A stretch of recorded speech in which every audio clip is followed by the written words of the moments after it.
¿No? Bueno, el doctor Pedro Donoso, él es consultor político, director general de ICARE. ¿Cómo estamos? Pues Pedro, ¿sí está bien de audio? ¿Sí? Sí, súper bien, Jimmy. Buen día. ¿Cómo Perfecto. están? A ver, Pedro, a todos los invitados les preguntamos, a los consultores, ¿no? Les hacemos una primera pregunta que es idéntica. ¿Qué entienden por gobernabilidad? Que es la que se le pide para el presidente Lasso. Y sobre todo, ¿a qué costo? Yo creo que es importantísima la pregunta, agradeciéndole primero por la entrevista, porque finalmente, digamos, la gobernabilidad no puede estar circunscrita a la gobernabilidad primero institucional. Es decir, la gobernabilidad no solo depende de la relación ejecutivo-legislativo, por ejemplo. La gobernabilidad también tiene matices desde lo que yo digo la periferia, ¿no? Es decir, cómo los movimientos sociales, de una u otra manera, digamos, responden a propuestas de política pública de un gobierno, digamos, electo, ¿no? Entonces, es también muy interesante la construcción de un framing, ¿no es cierto?, de una narrativa de decir, necesitamos gobernabilidad. Entonces, es lo que usted dice, ¿a qué costo? ¿Qué implica la gobernabilidad? Es decir, si yo le pongo la carga de la prueba, digamos, ¿no es cierto?, al legislativo de la gobernabilidad de un gobierno entrante, esto quiere decir que el legislativo tiene que aprobar todas las leyes que le envía el ejecutivo, tiene que abstenerse finalmente de fiscalizar. ¿Cuál es el costo, no es cierto? ¿Qué entendemos por lógica de gobernabilidad? Y ahí está, digamos, como la gran pregunta y el gran meollo del asunto, ¿no? Claro, y esa es justamente la pregunta.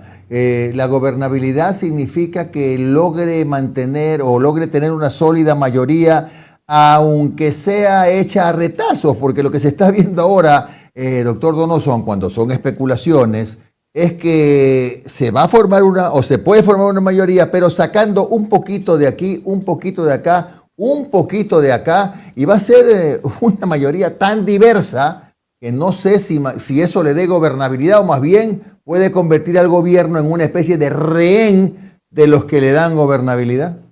Exactamente, pero es que además hay varias cosas, ¿no es cierto? Hay un análisis de forma y de fondo. La de forma puede ser cómo yo conformo, valga la redundancia, ¿no es cierto?, una mayoría, un bloque afín, y a qué costo, ¿no? Esa es como un poco mi primera pregunta, ¿no es cierto? ¿La Ya. gobernabilidad implica cogobierno, por ejemplo, o implica una alianza legislativa? Por ejemplo, la primera duda que a mí me salta es cuáles son los entretelones y los detalles de la alianza Partido Social Cristiano Creo, por ejemplo, ¿no? ¿Y es cogobierno o es, digamos, una alianza dentro de la Asamblea, etcétera? Esa es como la forma, ¿no? Es decir, cómo estoy yo armando como gobierno una nueva mayoría y cuál es el costo. Lo de fondo también tiene que ver con el momento que tú planteas propuestas de campaña que no dependen del Ejecutivo, sino que en gran medida dependen del Legislativo, ¿verdad? De una u otra manera ya estás construyéndote una incapacidad de ser libre o estás convirtiéndote en un rehén del Legislativo. Por ejemplo, dos propuestas, digamos, que le he escuchado al presidente Lasso decir. La eliminación de la CENAIN, por ejemplo, del CIE. Eso tiene que pasar por una reforma a la ley de seguridad, necesariamente. Claro. El desaparecer la CNCID, digamos, que ya no es el objetivo, también tenía que pasar por un proyecto legislativo. Entonces, muchas veces cuando tus propuestas de campaña no dependen del Ejecutivo netamente, sino dependen del Legislativo, ahí tienes finalmente ya una necesidad de negociación, ¿no es cierto?, que puede entenderse como gobernabilidad, porque estás siendo secuestrado, porque no está bajo tu control finalmente cumplir esas propuestas de campaña. Ahora, en este momento se está manejando el tema de la gobernabilidad alrededor de la mayoría que se logre consolidar en la Asamblea. Bien, pero usted mencionaba un punto importante, Pedro, que también las organizaciones, los movimientos sociales son fundamentales para la gobernabilidad. Yo no sé si, hablando solo con Pachacutic, ya el gobierno piense que ya esa gobernabilidad está firme sin haber conversado con la CONAIE, porque a veces parecería que cada uno tiene su camino y no siempre en la misma dirección.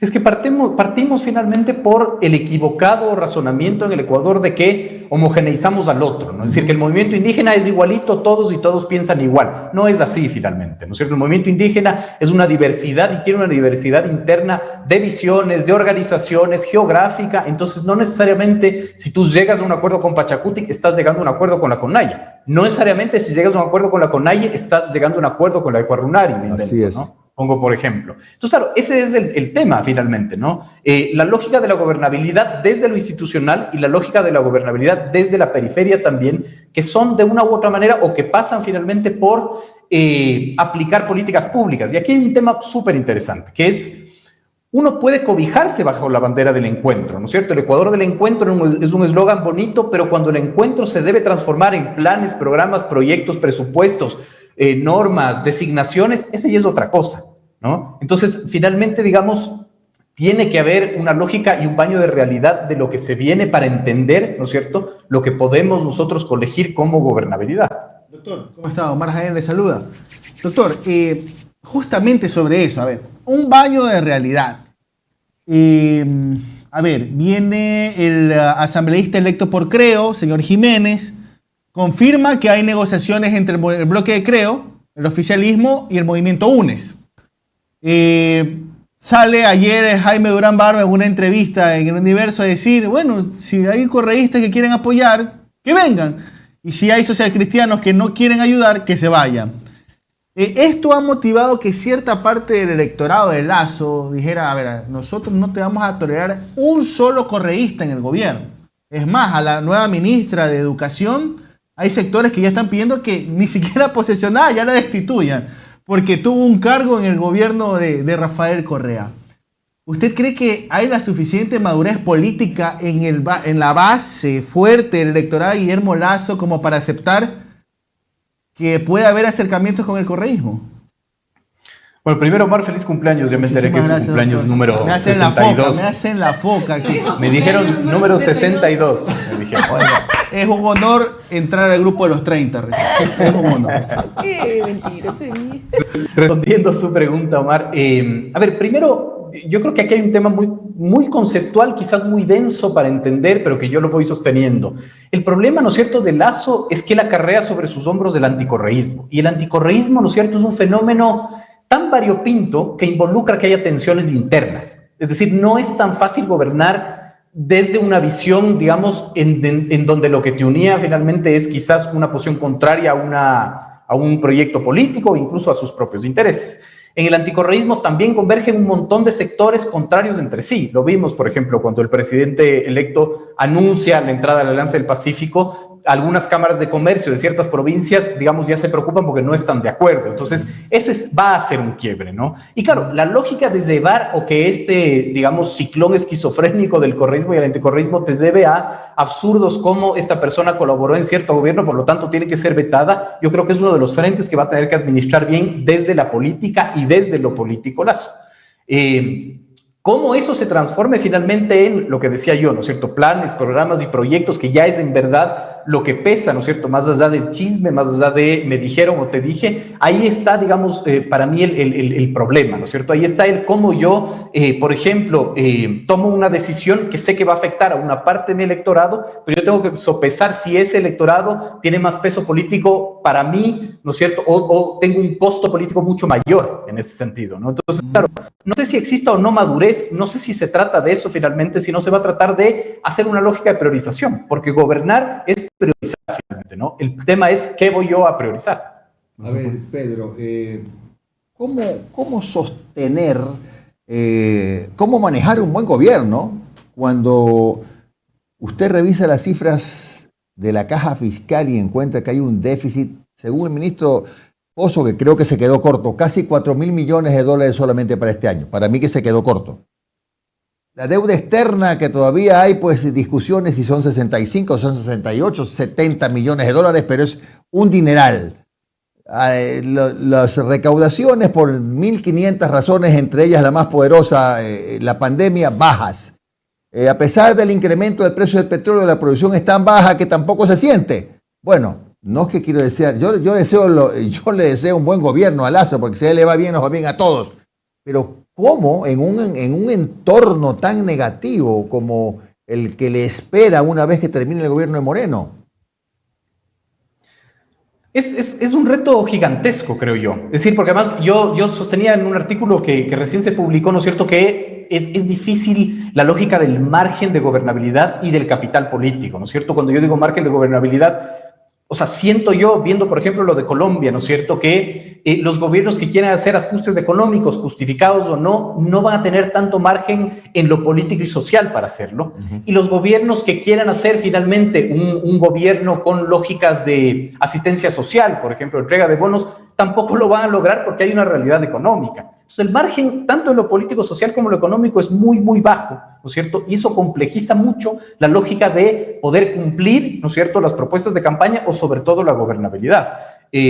Recién leí en algún lado que el Financial Times hablaba de que estos 2 años serán años muy buenos para los países primarios exportadores, para los países que vivimos de los commodities, como es el Ecuador en el petróleo, ¿verdad? Entonces creo que eso puede alivianar finalmente de cierta manera la realidad que se puede vivir. Sin embargo, no solo esa es la realidad que debería preocupar a un gobierno, que tiene que enfrentarse además con un tejido social absolutamente roto, con problemas, digamos, sociales profundos y reales. El 2020, ¿no es cierto?, cerró con 1.200 muertes violentas y recién leía que cerró con 1.200 suicidios también. Es decir, digamos, no solo lo económico es lo fundamental, no solo lo económico es lo importante, sino que lo económico como causa o efecto destroza también el tejido social y a eso también tiene que enfrentarse el gobierno. Entonces, creo que es muy complejo, es decir, el escenario no es, digamos, tan venturoso, ¿no es cierto?, para Lasso finalmente, y yo creo que tampoco lo es para los otros poderes del Estado, ¿no? ¿Cómo está, doctor? Le saluda Alondra Santiago. Oiga, usted mencionó Colombia, entonces yo me voy a ir por allá también, por ese tema, porque nos interesa, ya tuvimos tempranito la primera entrevista con un senador donde nos habla, sí, Cepeda, donde nos hablaba precisamente de todo lo que ocurre en el país, que no es algo simplemente por la exigencia del retiro de una ley, sino que tiene que ver con mucho de lo que está sucediendo a nivel de la comunidad, a nivel de la sociedad. Y no es ajeno al análisis sociopolítico, por así decirlo, que Latinoamérica lo que tiende a generar es esta marea de mucha fuerza que primero sucede en algunos países y después se extiende en otros. ¿Qué puede suceder teniendo en cuenta que la primera visita que hace el presidente electo Guillermo Lasso fue a Colombia a hablar con Iván Duque? ¿Y qué puede suceder también a nivel del país en temas de gobernabilidad? Que se tomen estas medidas o cercano a estas medidas aquí en el país y que genere también una movilización parecida o más a la de octubre de 2019. A ver, digamos, Latinoamérica es muy compleja, ¿no es cierto? Son realidades totalmente distintas, ¿no es cierto? Una explosión social en Colombia no es lo mismo que en el Ecuador, por su pasado finalmente, es decir, Colombia, digamos, ha tenido historia, ¿no es cierto?, de violencia política, las FARC, el ELN, etcétera. Entonces, claro, nosotros que estamos quizás un poco más acostumbrados, ¿no es cierto?, a la explosión social y a que todo vuelva a la calma 48 horas después, ¿no? Yo tenía un colega europeo que después de octubre me decía, yo no entiendo tu país, en noviembre no pasa nada, es decir, en octubre se estaba incendiando el país y al día siguiente dejó de suceder todo, ¿no? Creo que Colombia es otra realidad finalmente, pero de una u otra manera nos está diciendo lo que sostenía anteriormente, ¿no es cierto? Es muy complejo para los gobiernos venideros tener un margen de maniobra política y social para hacer ajustes económicos, va a ser muy complejo hacerlo, ¿verdad? Por la realidad, y también, digamos, a los gobiernos del otro lado les va a ser difícil establecer una política, ¿no es cierto?, quizás más de agrandar el Estado, más una política asistencialista porque no hay dinero. Entonces, claro, los márgenes de gobernabilidad son muy, muy pequeños, ¿verdad? Y claro, ahí entra la lógica del péndulo. No nos olvidemos que Colombia en el 22 entrará ya en un proceso eleccionario, ¿no? Claro, y la última pregunta, ¿debería el presidente electo pronunciarse sobre lo que está ocurriendo en Colombia? Porque veo que mucha gente le pide que se pronuncie, que cómo es posible, hay unos presidentes que tampoco se han pronunciado, la ONU sí se pronunció, la OEA no, entonces como que la gente le exige a este presidente electo que tiene que decir algo, porque no puede permitir que haya esta violencia, etcétera. ¿Debería pronunciarse como para imponer, no? O para decirnos cuál es su postura referente a lo que está sucediendo? Yo creo que es muy complejo, ¿no es cierto?, los días antes del 24 de mayo, es decir, pueden marcar una diferencia absoluta, ¿no? No sé si debe o no debe, ¿no es cierto?, pronunciarse sobre Colombia, porque si se pronuncia sobre Colombia, tiene que pronunciarse sobre Birmania, tiene que pronunciarse sobre Siria, me explico, es decir, quizás es mucho más, sería mucho mejor el que tengamos claro cuál es su plan finalmente de relaciones internacionales, ¿no? Algo un poco más conciso, más claro, ¿no es cierto?, así como presentó su frente social, que presente su frente político, digamos, internacional, etcétera. Creo que va por eso, ¿no? Pero usted ha planteado un tema que es supremamente interesante, que es cómo gobiernas aislado de la presión social mediática digital también, ¿no? Es decir, no todo lo que nos piden en Twitter un gobierno debería hacer finalmente, ¿no? Claro que sí, pero ese es el problema. Hay gente que piensa que Twitter es el presidente etéreo de la República. ¿Qué pasa? Gracias, Pedro, muy amable. Encantado. Gracias al doctor Pedro.